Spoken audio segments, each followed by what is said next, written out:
بسم اللہ الرحمن الرحیم۔ السلام علیکم ناظرین۔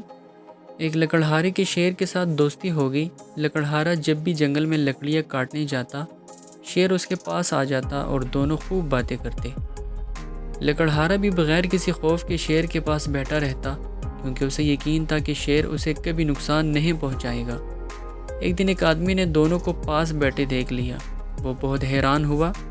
شیر کے جانے کے بعد اس نے لکڑہارے سے کہا کہ مجھے تمہاری عقل پر حیرت ہو رہی ہے کہ تم شیر کے پاس بیٹھے رہتے ہو، اگر اس نے تمہیں کوئی نقصان پہنچا دیا تو؟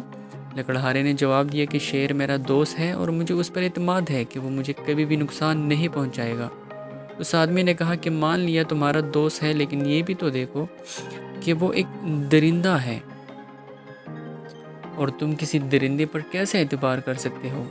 اس کو جب کہیں اور سے خوراک نہ ملے تو وہ تم پر حملہ کر کے تمہیں اپنی خوراک بنا سکتا ہے۔ لکڑہارے نے کہا کہ بات تو تمہاری ٹھیک ہے، وہ ایک خونخوار درندہ ہے، چلو میں آئندہ سے احتیاط کروں گا۔ اتفاق سے لکڑہارے کی یہ بات شیر نے بھی سن لی۔ اسے بہت دکھ ہوا۔ اگلے دن جب وہ لکڑہارے سے ملا تو اسے کہا کہ میری کمر پر کلہاڑی کا ایک وار کرو۔ لکڑہارے نے حیرانی سے پوچھا، پاگل تو نہیں ہو گئے، میں تم پر کیوں وار کروں گا؟ لیکن شیر ضد کرتا رہا کہ نہیں، مجھ پر ایک وار کرو۔ مجبوراً لکڑہارے نے اس کی کمر پر کلہاڑی سے وار کر دیا۔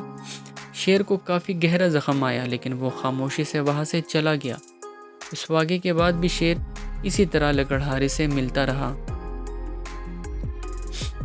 اور اس کا زخم بھی آہستہ آہستہ بڑھتا رہا۔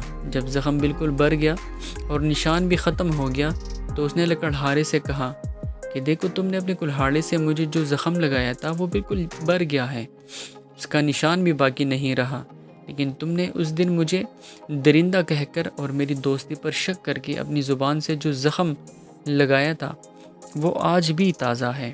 لکڑہارا شیر کی یہ بات سن کر بہت شرمندہ ہوا اور وعدہ کیا کہ آئندہ وہ کبھی ایسی کوئی بات نہیں کرے گا جس سے کسی کی دل آزاری ہو۔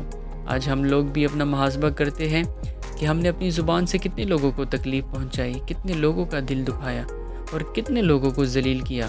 ہم تو کہہ کر بھول جاتے ہیں، لیکن بعض دفعہ ہمارے کہے ہوئے چند الفاظ کسی کی زندگی تباہ کرنے کے لیے کافی ہوتے ہیں۔ خدارا لوگوں کو اپنے الفاظ کی تیروں سے زخمی مت کیجیے، میٹھی بات نہیں کر سکتے تو کڑوی بات سے بھی پرہیز کیجیے۔